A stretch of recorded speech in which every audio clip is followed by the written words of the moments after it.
नमस्कार दोस्तों, स्वागत है डेली स्टडी में। इस वीडियो में बिहार पुलिस कांस्टेबल के लिए पिछले 6 महीने का करंट अफेयर्स लेकर आया हूं और ये पार्ट 2 है। पार्ट 1 नहीं देखे हैं तो लिंक नीचे डिस्क्रिप्शन में दिया गया है, वहां से आप देख लीजिएगा। दोस्तों, आज सुबह के 6 बजे हम वीडियो अपलोड नहीं कर पाए थे, इनके लिए हम आपसे माफी चाहते हैं, लेकिन अगले दिन से आपको रेगुलर वीडियो मिलना शुरू हो जाएगा। इसलिए आप सुबह 6 बजे आप प्रतिदिन वीडियो देख लीजिएगा। चलिए शुरू करते हैं। इस वीडियो में क्वेश्चंस की संख्या थोड़ी कम है, इनके लिए भी हम आपसे माफी चाहते हैं।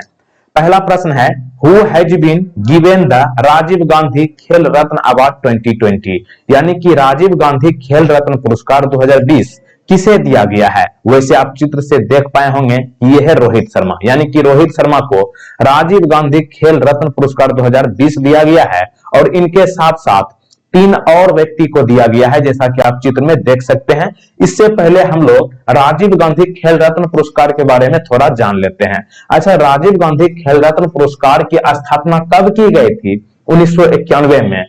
उस व्यक्ति का क्या नाम है जो सबसे पहले राजीव गांधी खेल रत्न पुरस्कार प्राप्त किया था? वो है ग्रांड मास्टर विश्वनाथ आनंद। आप विश्वनाथ आनंद को जानते ही होंगे, ये है शतरंज खिलाड़ी और ये राजीव गांधी खेल रत्न पुरस्कार पाने वाले पहले व्यक्ति हैं।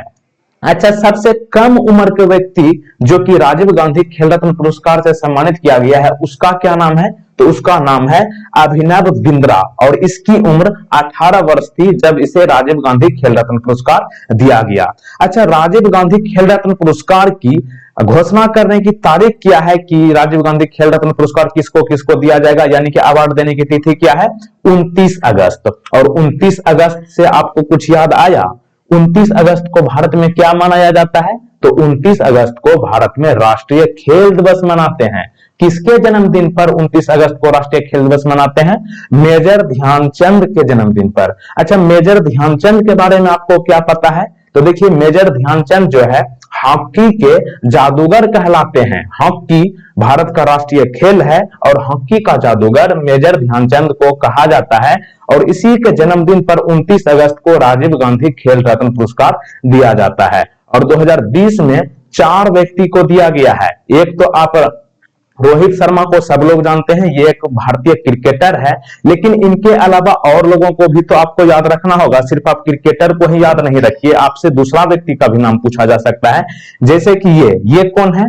तो ये है विनेश फोगाट। ओके, विनेश फोगाट एक रेसलर है और इसे 2020 का राजीव गांधी खेल रत्न अवार्ड दिया गया। दूसरा ये है मरियप्पन थंगावेलु, ये है पैरा एथलेटिक्स, इसे भी राजीव गांधी खेल रत्न अवार्ड दिया गया है।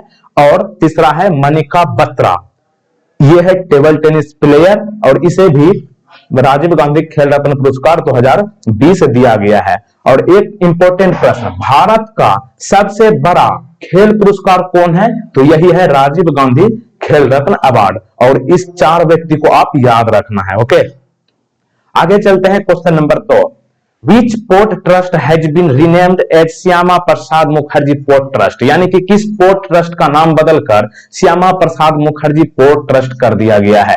तो सही जवाब है option number B, Kolkata port trust. तो देखिए, भारत के प्रधानमंत्री नरेंद्र मोदी ने 11 जनवरी 2020 को पोर्ट ट्रस्ट का नाम बदलने के बारे में घोषणा की थी। आपको बता दें कि श्यामा प्रसाद मुखर्जी जो है केंद्र सरकार में मंत्री रहे थे और कश्मीर में शहीद हुए थे, इसलिए इन्हीं के नाम पर कोलकाता पोर्ट ट्रस्ट का नाम बदलकर श्यामा प्रसाद मुखर्जी कर दिया गया है। तो ध्यान रखिएगा, कोलकाता पोर्ट ट्रस्ट का नाम बदलकर श्यामा प्रसाद मुखर्जी पोर्ट ट्रस्ट कर दिया गया है। Question number 3, when is world cycle day celebrated every year, यानी कि विश्व साइकिल दिवस हर साल कब मनाया जाता है? वैसे तो हम लोग साइकिल बहुत लोग चलाते हैं, तो देखिए ध्यान रखना है कि विश्व साइकिल दिवस जो है 3 जून को मनाया जाता है। ऑप्शन नंबर डी सही जवाब है। तो देखिए, पहली बार विश्व साइकिल दिवस कब मनाया गया था? 2018 में। ये पूछा गया है, एक यूपी के एग्जाम में पूछा गया था कि विश्व साइकिल दिवस पहली बार कब मनाया गया था। तो ध्यान रखिएगा, 2018 में। कब मनाते हैं? 3 जून को। और साइकिल चलाना ना केवल किसी के स्वास्थ्य के लिए अच्छा है बल्कि पर्यावरण के लिए भी अच्छा है, ये बात आपको पता ही है। और यह साइकिल दिवस जो है साइकिल चलाने के लाभों पर जोर देने के लिए मनाया जाता है। वैसे आपको पता होगा साइकिल से कितना फायदा होता है। क्वेश्चन नंबर 4, पहले खेलो इंडिया शारीरिक शिक्षा और सामुदायिक कोचिंग कार्यक्रम का उद्घाटन किसने किया? सही जवाब ऑप्शन नंबर बी, किरण रिजिजू। तो ध्यान रखना है, पहले खेलो इंडिया शारीरिक शिक्षा और सामुदायिक कोचिंग कार्यक्रम का उद्घाटन किरण रिजिजू ने किया है। अच्छा, किरण रिजिजू कौन है? तो ये एक भारत के केंद्रीय खेल मंत्री है और 1 जून 2020 को पहले खेलो इंडिया शारीरिक शिक्षा और सामुदायिक कोचिंग कार्यक्रम का उद्घाटन किया है। क्वेश्चन नंबर 5 कर लेते हैं। Who has developed a disinfection unit called ultra clean, यानी कि अल्ट्रा स्वच्छ नामक कीटाणुशोधक इकाई विकसित किसने की है? तो ये आपकी ये किया है DRDO, option number C. DRDO ने अल्ट्रा स्वच्छ नामक कीटाणुशोधन इकाई विकसित की है। यहाँ पे बात हुई है डीआरडीओ की, तो डीआरडीओ का पूरा नाम क्या होता है? Defence research and development organisation. DRDO की स्थापना कब हुई थी, ये पूछा गया था। कब हुई थी? 1958 में। और डीआरडीओ का हेडक्वार्टर कहां है? डीआरडीओ भवन, न्यू दिल्ली में। और इसके वर्तमान में चेयरपर्सन कौन है? तो ये आपको पता ही होगा, सतीश रेड्डी हैं। क्वेश्चन नंबर 6, तेलंगाना गठन दिवस कब मनाया जाता है? क्योंकि ये भारत का लास्ट मतलब सबसे अंतिम वाला राज्य है, तो तेलंगाना दिवस कब मनाया गया है? तो ये मनाया गया है 2 जून को। प्रत्येक वर्ष तेलंगाना जो है अपना 2 जून को तेलंगाना गठन दिवस मनाता है। आपको बता दें कि 2 जून 2014 को तेलंगाना आंध्र प्रदेश से अलग हुआ है और तेलंगाना की राजधानी हैदराबाद किया गया है। और वहीं पे आंध्र प्रदेश की राजधानी अब जो है अमरावती हो गई है। बात हुई है तेलंगाना की, तो तेलंगाना का राज्य पशु क्या है? चीतल है। और राज्य पक्षी क्या है? भारतीय रोलर है। और यहाँ पे इंपोर्टेंट यहाँ पे प्रश्न पूछा जाता है नेशनल पार्क के बारे में, कि तेलंगाना के नेशनल पार्क के बारे में आपको ध्यान रखना है। जैसे कि कासु ब्रह्मानंद रेड्डी राष्ट्रीय उद्यान कहाँ है? तेलंगाना। महावीर हरिना वनस्थली राष्ट्रीय उद्यान कहाँ है? तेलंगाना। सबसे इंपोर्टेंट, और ये पूछा गया था कि मिर्गावती राष्ट्रीय उद्यान कहाँ है? तेलंगाना में। ओके, ध्यान रखिएगा, मिर्गावती राष्ट्रीय उद्यान इंपोर्टेंट है, ये पूछा जाता है, ये बराबर एग्जाम में देखने को मिलता है। क्वेश्चन नंबर 7 कर लेते हैं। Who organised the India Australia virtual summit 2020, यानी कि किसने भारत ऑस्ट्रेलिया आभासी शिखर सम्मेलन 2020 आयोजन किया है? तो सही जवाब है option number D, Narendra Modi. तो ध्यान रखिएगा, नरेंद्र मोदी ने भारत ऑस्ट्रेलिया आभासी शिखर सम्मेलन 2020 का आयोजन किया है। तो देखिए, यह पहली बार है जब प्रधानमंत्री मोदी ने द्विपक्षीय आभासी शिखर सम्मेलन आयोजित किया है। और भारत और ऑस्ट्रेलिया यानी कि दोनों देश एक दूसरे के साथ निवेश और व्यापार को आगे बढ़ाने पर इस सम्मेलन में जोर दिए हैं। यहाँ पे बात ऑस्ट्रेलिया की भी हुई है, तो ऑस्ट्रेलिया के बारे में आपको 2 क्वेश्चन पूछा जा सकता है। जैसे कि ऑस्ट्रेलिया की राजधानी कैनबरा, बहुत लोग समझ लेते हैं कि मेलबर्न यहाँ की राजधानी है। दोस्तों, मेलबर्न यहाँ की राजधानी नहीं है। मेलबर्न बहुत बड़ा शहर है ऑस्ट्रेलिया का, लेकिन यहाँ की राजधानी कैनबरा है। और मुद्रा जो है ना यहाँ की ऑस्ट्रेलियाई डॉलर है, यानी कि ऑस्ट्रेलिया का डॉलर है मुद्रा। Question number 8, when is the global day of parents celebrated, यानी कि माता पिता का वैश्विक दिवस कब मनाया जाता है? सही जवाब है ऑप्शन नंबर फर्स्ट, यानी कि 1 जून को माता पिता का वैश्विक दिवस मनाया जाता है। तो देखिए, माता पिता का वैश्विक दिवस इस बात के लिए मनाया जाता है कि माता पिता अपने बच्चों के लिए क्या करते हैं और उत्सव का उद्देश्य जो है अपने माता पिता की सराहना, प्यार, देखभाल और सम्मान देना है। तो ध्यान रखिएगा, 1 जून को वैश्विक दिवस माता पिता की मनाया जाता है। क्वेश्चन नंबर 9, विश्व दुग्ध दिवस 2020 का विषय क्या है? यानी कि what is the theme of world milk day 2020? तो देखिए, विश्व दुग्ध दिवस 2020 का थीम जो है विश्व दुग्ध दिवस 20वीं वर्षगांठ है। 20वीं वर्षगांठ आपको याद रखना है कि विश्व दुग्ध दिवस 2020 की थीम है। और यहाँ पे आपसे प्रश्न पूछा जा सकता है कि दुग्ध दिवस कब मनाया जाता है? तो ध्यान रखिएगा, प्रत्येक साल 1 जून को विश्व दुग्ध दिवस मनाते हैं। और वर्ष 2020 की थीम क्या है? 20वीं वर्षगांठ है। ओके, 20वीं वर्षगांठ, वैसे आप वर्ष से ही याद रख सकते हैं, अभी साल 2020 है और 2020 की थीम जो है दुग्ध दिवस की 20वीं वर्षगांठ है। और यहाँ पे हम 3 इंपॉर्टेंट डेज आपको बता चुका हूं। जैसे कि पहले अभी थोड़ा देर पहले आपको बताया कि 3 जून को क्या मनाया गया है? विश्व साइकिल दिवस। उसके बाद 1 जून को क्या मनाया गया है? पिछला क्वेश्चन बताया, वैश्विक माता पिता दिवस। ओके, और 1 जून को और क्या मनाया जाता है? विश्व दूध दिवस, यानी कि 1 जून को दो चीज, वैश्विक माता पिता दिवस और दूध दिवस, और 3 जून को साइकिल दिवस मनाते हैं। और थीम आपको ध्यान रखना है 20वीं वर्षगांठ है दूध दिवस 2020 की। क्वेश्चन नंबर 10, किस राज्य ने जून 2020 में मेघ संदेश ऐप लॉन्च किया है? Which state has launched Megh Sandesh app in June 2020?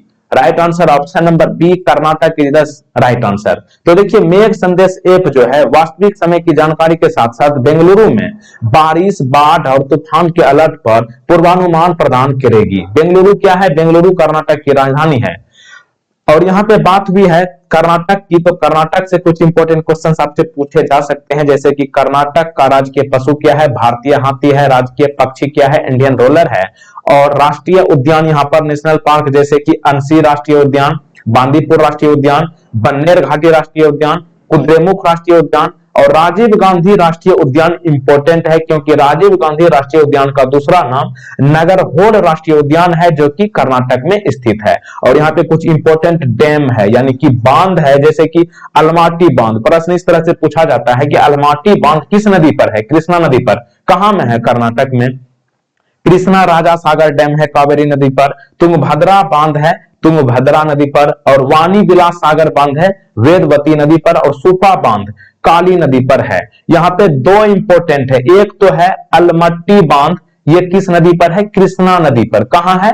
Karnataka में। बस यही आपको इंपॉर्टेंट रखना है। और तुंगभद्रा बांध ये है तुंगभद्रा नदी पर कर्नाटक में। ओके, क्वेश्चन नंबर 11 कर लेते हैं, आखिरी प्रश्न। According to the national tiger conservation authority in 2020 which state had the highest number of tiger deaths? यानी कि 2020 में राष्ट्रीय बाघ संरक्षण प्राधिकरण के अनुसार किस राज्य में बाघों की सबसे अधिक मौतें हुई? तो सही जवाब है option number D, option number C, यानी कि मध्य प्रदेश में सबसे ज्यादा 2020 में रिपोर्ट के अनुसार बाघों की मौत हुई है। तो देखिए अवैध शिकार और अन्य कारणों से पिछले 8 वर्षों में 750 बाघों की मौत हुई है देश में, जिनमें कि मध्य प्रदेश में अकेले 173 बाघों की मौतें हुई है। और ये रिपोर्ट किसने जारी किया है? राष्ट्रीय बाघ संरक्षण प्राधिकरण, जिसे इंग्लिश में नेशनल टाइगर कंजर्वेशन अथॉरिटी कहते हैं, जिसे शॉर्ट में एनटीसीए। यहां पे आपसे पूछा जा सकता है एनटीसीए का पूरा नाम क्या होता है? National tiger conservation authority. और इसकी स्थापना कब हुई है? दिसंबर 2005 में। और चेयरपर्सन इसके वर्तमान में प्रकाश जावड़ेकर है और इसका हेडक्वार्टर है न्यू दिल्ली में। दोस्तों आज क्वेश्चंस की संख्या बहुत कम रखा हूं क्योंकि मुझे इंपॉर्टेंट काम था, तो इस वीडियो में इतना ही। एक प्रश्न आपके लिए रख दिया हूं जो कि इंपॉर्टेंट है कह सकते हैं। प्रश्न है who is called Bihar Kesari, यानी कि बिहार केसरी किसे कहा जाता है? इस प्रश्न का सही जवाब आपको नीचे कमेंट बॉक्स में बताना है। और पिछला वाला बिहार पुलिस करंट अफेयर्स का वीडियो आप नहीं देखे हैं तो लिंक नीचे डिस्क्रिप्शन में दिया गया है, या फिर इस आई बटन पर आपको वो पिछला वाला करंट अफेयर्स का वीडियो मिल जाएगा, वहां से आप जरूर देख लीजिएगा, क्योंकि बिहार पुलिस में करंट अफेयर्स का क्वेश्चन सबसे ज्यादा पूछा जाता है। तो आप करंट अफेयर्स को ज्यादा फोकस कीजिए। और वीडियो के अंत में आपको बता दूं कि आप लोग अगर इस वीडियो का पीडीएफ डाउनलोड करना चाहते हैं तो पीडीएफ का लिंक इसी वीडियो के नीचे डिस्क्रिप्शन में दिया गया है, वहां से आप लोग देख लीजिएगा। या फिर आप हमारा डेली स्टडी टेलीग्राम चैनल को ज्वाइन कर लीजिए, वहां पर भी आपको पीडीएफ बिल्कुल फ्री में मिल जाएगी। तब तक के लिए थैंक यू, जय हिंद, जय भारत। अंत में वही वीडियो को लाइक कर सकते हैं और शेयर भी कर सकते हैं, और चैनल को सब्सक्राइब करने के बाद बेल आइकन को प्रेस जरूर कर लीजिएगा। Thank you friends, thank you, जय हिंद, जय भारत, जय बिहार।